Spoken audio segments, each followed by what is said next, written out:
તમે કીધી હતી છે કે જાહેરાત મેં ટીવી મોબાઈલ દરેક જગ્યાએ આપી દીધી દુનિયામાં એવો કોઈ મોણો મળશે તો આપણો કોન્ટેક્ટ કરી લે એ ભાઈબંધ આ મજૂરી કરવાનું મૂકી દે. શેઠે 5 કરોડની જાહેરાત મૂકી છે. જોવા પહેલા જાહેરાત જોઈ લે. એવી તો હું જાહેરાત હ. તું જોઈ તો લે પહેલા. લ્યા લેડો શેઠ જોડે. એટલે આપણે પેલી જાહેરાત આપી હતી તો એના વિશે આપણા બગીચાનો બે માણસો આપણને વાત કરવા માંગે તો બોલાવી લો એમને. હા બોલાવી લેજો તાર.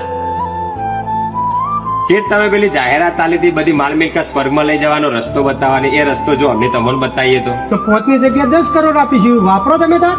તો આપણો છે. તમે અમેરિકા ફરવા જો તો એના રૂપિયા ચાલે ખરા? ના ચાલે ભાઈ, તો આપણા રૂપિયા બદલવા જ પડે. અને કેનેડા જો તો આપણા રૂપિયા ચાલે ખરા? તોય ના ચાલે, તોય રૂપિયા બદલવા તો પડે જ ને ભાઈ.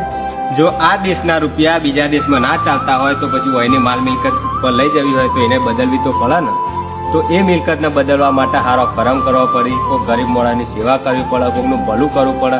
એ મિલકત તમારા હંગાતા. બાકી ઓયની જે સંપત્તિ તમે ઉપર લઈ જવાની વાત કરો ને એ તો ખાલી પથરા અને માટી જ છે. એ તો ઓયના હોય રહી જવાની છે. બાકી તમારા હંગાત જે મિલકત આવશે ને એ ખાલી તમારો કરમ જ છે, એ જ તમારા હંગાત આપવાનો છે. એકલા જ